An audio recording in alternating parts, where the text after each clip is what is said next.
আমি কি আলেম এলেমে না কিতাব আছে? আপনারা শুনলে অবাক হইবেন। আমার এলাকায় নাই এখন বর্তমান যে গরম পড়তেছে এটা তো আপনারা জানেনই। আমি নিজেও যদি জুব্বা ছাড়া একটু রাস্তার মধ্যে বের হয়ে যাই, বিদেশ পড়াশোনা করে জুব্বা পড়ছে না তার মানে আমি আলেমই না, বাস্তব। অথচ এলেম হচ্ছে কি? আলেম হচ্ছে এলেমে, আর আমারে জাস্টিফাই করে হচ্ছে এলেমে জুব্বা আর টুপি। আমি বুঝাইতে পারি না যে এই জুব্বার মধ্যে এলেম নাই। জুব্বা হচ্ছে আমার এলেমের মধ্যে, আমার জ্ঞানের মধ্যে, আমার কলমের মধ্যে আমার এলেম। আমি মাওলানা কিনা, আমি কোরআন পড়ি কিনা, আমি হাদিস পড়ি কিনা, এটা আমার লেবাস না, এটা আমার কলমে, আমার জেহেনে। এখন এই যে কাটা পাঞ্জাবি, এই যে এই কাটা পাঞ্জাবি, কাটা পাঞ্জাবি তো ধর্মীয় পোশাক হুজুর আছে, ওনাদেরকে একটু প্রশ্ন দিলেন। রাসূলুল্লাহ সাল্লাল্লাহু আলাইহি সাল্লাম ধর্মের কোন পোশাক নির্ধারণ করে যায় নাই।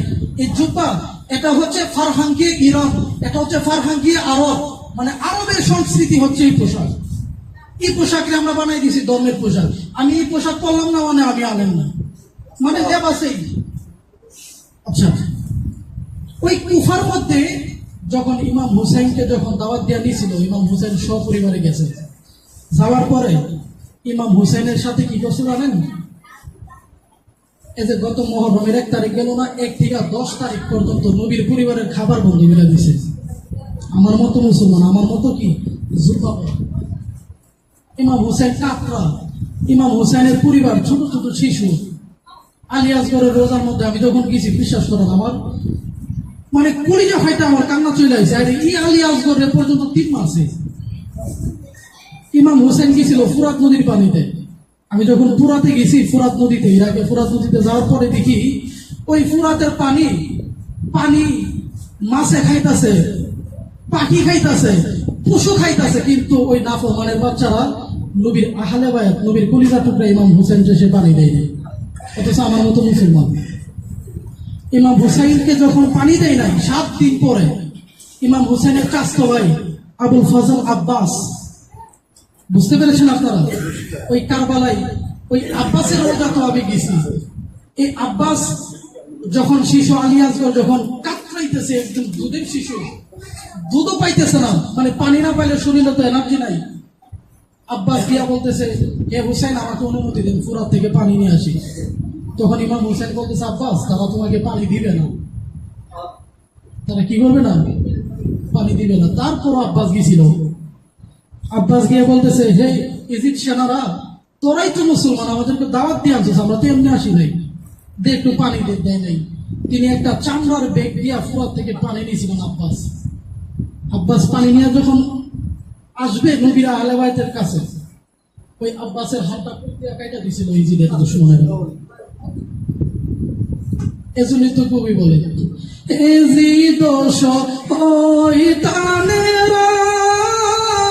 পানি নাহি দিল, তারা তীর মারিল। একটু গুনগুনা বলেন না মনে। আরে এজিদ শয়তানেরা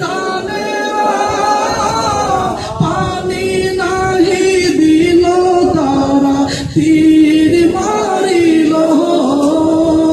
সেই তীরা শিয়া হাইরে, সেই তীরা শিয়া হাইরে, লাগলো শিশুর গায়। তোমারি হুসেন যায় কারবালার ময়দান, আখেরি সালাম লো, আখেরি সালাম লো, হে না না জান তোমারি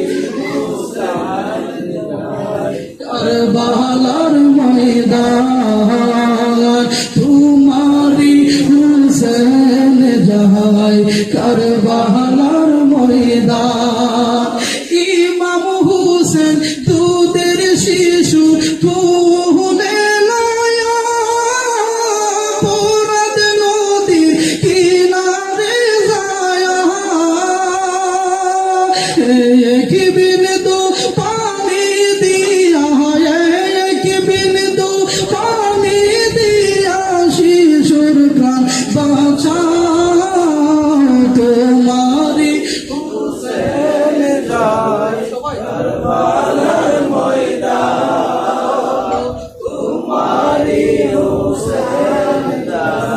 কারবালার ময়দান এ দিবসী মারে রাত পানি নাহি দিল তারা তীর মারিল সে তীরম শিয়া হাইরে সে তীরম শিয়া হাইরে লাগলো শিশুর গায় তোমারি হুসেন যায় কারবালার ময়দান তোমারি হুসেন যায় কারবালার ময়দান আখিরি সালাম লো ওহে নানা জান তোমারি হুসেন যায় কারবালার ময়দান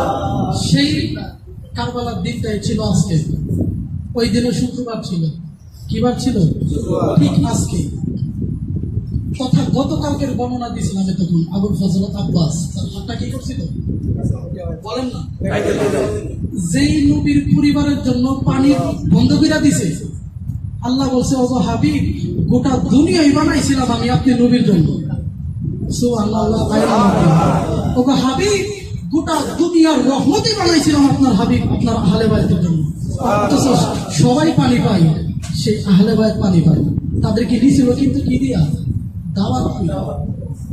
তারপর আবুল ফজল আব্বাস ঠিক এক হাত নিয়ে তিনি কয়েক কাফিরকে তিনি কুচুকাটা করছিলেন আবুল ফজল আব্বাস শক্তিশালী বীর ছিলেন ঠিক ইমাম হুসাইনের কারবালায় ইমাম হুসাইনের ঠিক কয়েকশো মিটার দূরেই আবুল ফজল আব্বাসের রওজা কারবালায়